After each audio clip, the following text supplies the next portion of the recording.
Assalamualaikum warahmatullahi wabarakatuh. Kami dari kelompok 10. Sebelumnya izin memperkenalkan diri dulu. Baik, perkenalkan saya Gendut Nuraini dengan NPM 3 digit terakhir 055. Perkenalkan, nama saya Naila Sifal Kolbi dengan NPM 3 digit terakhir 047. Perkenalkan, nama saya Helen Rizky Wahyuni dengan nomor NPM 3 digit terakhir 054. Pada kesempatan ini saya akan mempresentasikan mengenai analisis paper yang berjudul Rancang Bangun Sistem Proses Transaksi Perusahaan Berbasis Website dengan Metode Agile Development. Yang pertama yaitu identitas jurnal.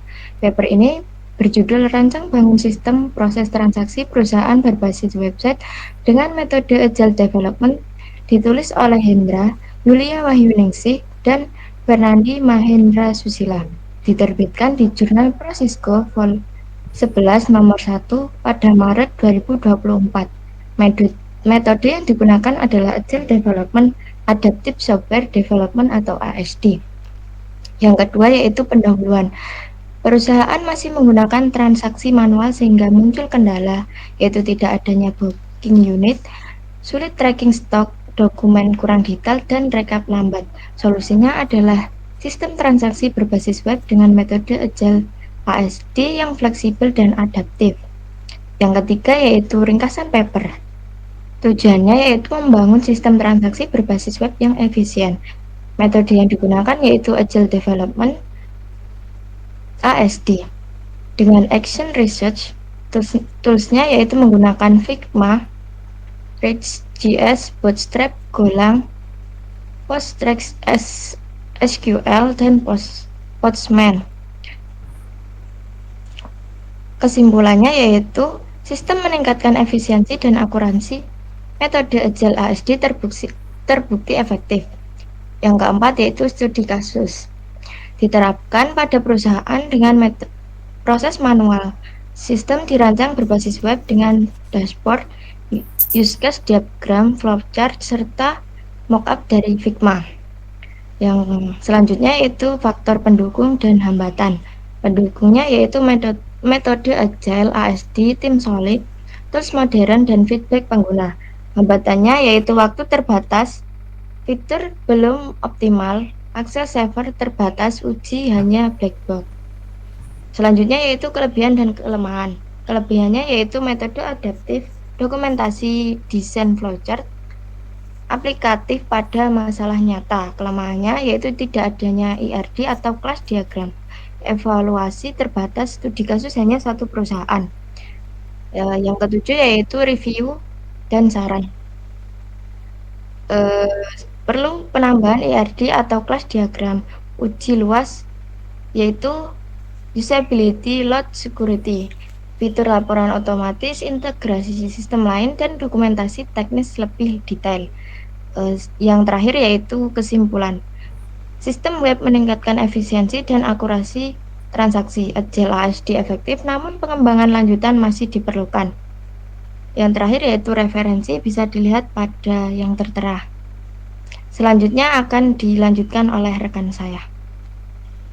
Selanjutnya yaitu Jurnal Perancangan Sistem Informasi Rekam Medis UGD dengan metode V-Model yang ditulis oleh Randy Maulana, Loksemawe, Yuyun Yuningsi, Yuda Syahidin. Pendahuluan, rekam medis manual menyebabkan keterlambatan laporan dan risiko kesalahan. Penelitian merancang sistem informasi digital untuk mempercepat pelaporan morbiditas UGD. Metode pengembangan yaitu dengan V-Model menekankan keterkaitan desain dan pengujian. Yang ketiga, tujuan. Metode yang digunakan yaitu observasi, wawancara, V-Model, implementasi berbasis desktop. Hasil penelitian menghasilkan aplikasi desktop berbasis Microsoft Visual yang memiliki fitur login, input pasien atau dokter, dan laporan. Kesimpulan singkatnya, sistem mengurangi keterlambatan laporan dan meningkatkan kualitas data. Yang keempat, studi kasus sistem. Rumah sakit Lanut Sulaiman fokus di unit gawat darurat. Masalah yang ditemukan yaitu pencatatan manual yang masih membuat lambat dan rawan error. Solusi yang mereka temukan yaitu sistem komputerisasi untuk input, diagnosa, dan pelaporan. Metode desain dan diagram. Metode yang digunakan yaitu flow map, alur kerja, pencatatan, dan pelaporan. Diagram konteks dan DVD, hubungan input-output pada proses inti. IRD, memvisualisasikan relasi data pasien, dokter, dan diagnosa. Database dengan 5 tabel utama, user, pasien, dokter, input, diagnosa. Kemudian yang keenam, faktor pendukung dan penghambat. Faktor pendukung yaitu dukungan rumah sakit dan kebutuhan digitalisasi tinggi, database terstruktur, desain sistem jelas. Penghambatnya yaitu teknologi lama, masih menggunakan Visual Studio 2010, Microsoft Access. Kelebihan dan kelemahan penelitian. Kelebihannya yaitu dokumentasi lengkap, laporan cepat dan akurat, efisiensi meningkat. Kelemahannya, teknologi tidak skalabel, keamanan kurang dibahas, dan uji sistem masih terbatas. Yang kedelapan, review atau saran. Migrasi ke sistem berbasis web dan ganti database ke MySQL atau PostgreSQL. Menambahkan keamanan seperti enkripsi, autentikasi, dan ganda. Dan juga lakukan uji performa dan usability lebih lengkap. Yang kesembilan, kesimpulan. Penelitian ini berhasil merancang sistem informasi rekam medis berbasis V-model dan meningkatkan akurasi laporan morbiditas dengan efisien. Kemudian selanjutnya akan dilanjutkan oleh rekan saya. Baik, di sini saya akan mereview jurnal yang berjudul Penerapan Metode SDLC System Development Life Cycle Waterfall pada e-commerce smartphone. Jurnal yang berasal dari Jurnal Ilmiah Sistem Informasi dan Ilmu Komputer dengan volume dan halaman volume 2 nomor 2 Juli 2022 halaman 1-6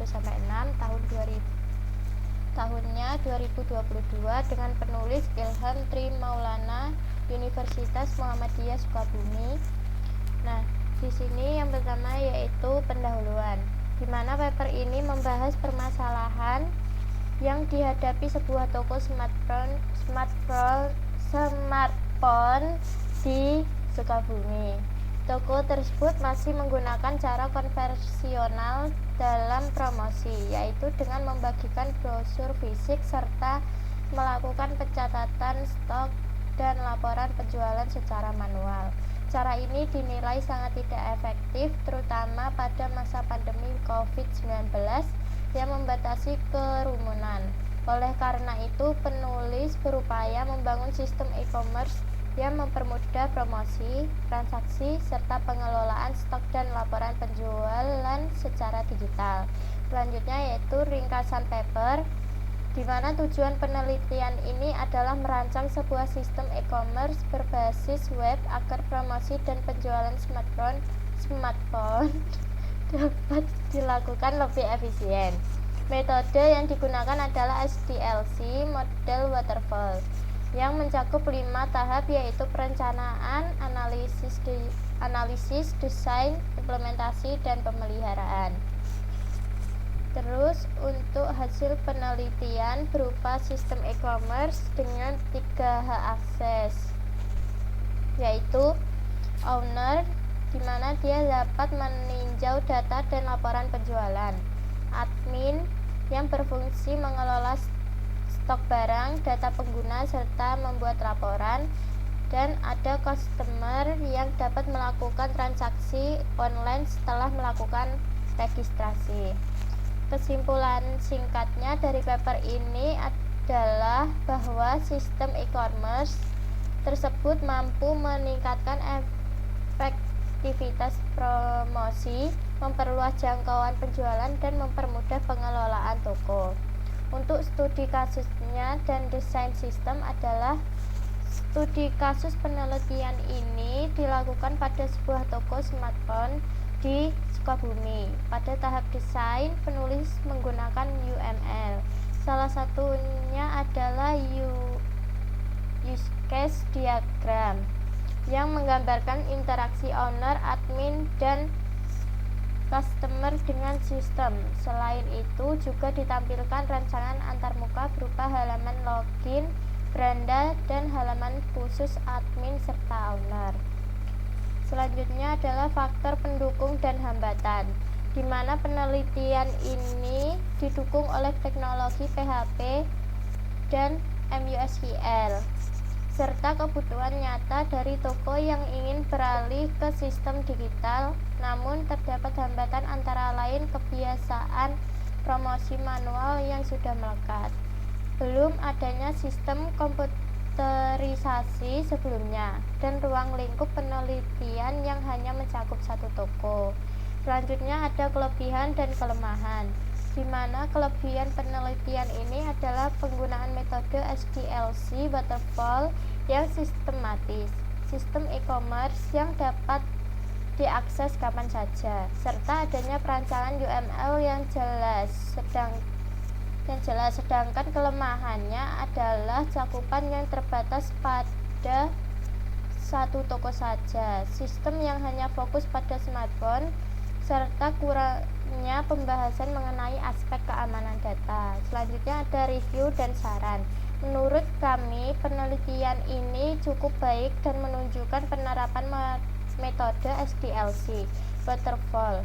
Namun, ada beberapa hal yang dapat ditingkatkan. Pertama, yaitu sistem sebaiknya diuji pada lebih dari satu toko agar hasilnya lebih representatif. Kedua, yaitu sistem bisa diperluas dengan produk elektronik lainnya, tidak hanya smartphone. Ketiga, yaitu keamanan data pelanggan perlu diperhatikan lebih serius. Selain itu, pengembangan aplikasi mobile juga dapat menjadi nilai tambahan agar sistem lebih mudah diakses oleh pengguna. Dan terakhir adalah kesimpulannya, di mana secara keseluruhan paper ini berhasil menunjukkan bagaimana metode SDLC waterfall dapat diterapkan untuk membangun sebuah sistem e-commerce. Sistem yang dihasilkan mampu meningkatkan promosi dan mempermudah transaksi serta membantu pengelolaan toko. Walaupun memiliki keterbatasan, penelitian ini memberikan kontribusi nyata bagi usaha kecil yang ingin beralih dari sistem manual ke digital. Demikianlah presentasi review paper dari kelompok kami. Terima kasih atas perhatiannya. Wassalamualaikum warahmatullahi wabarakatuh.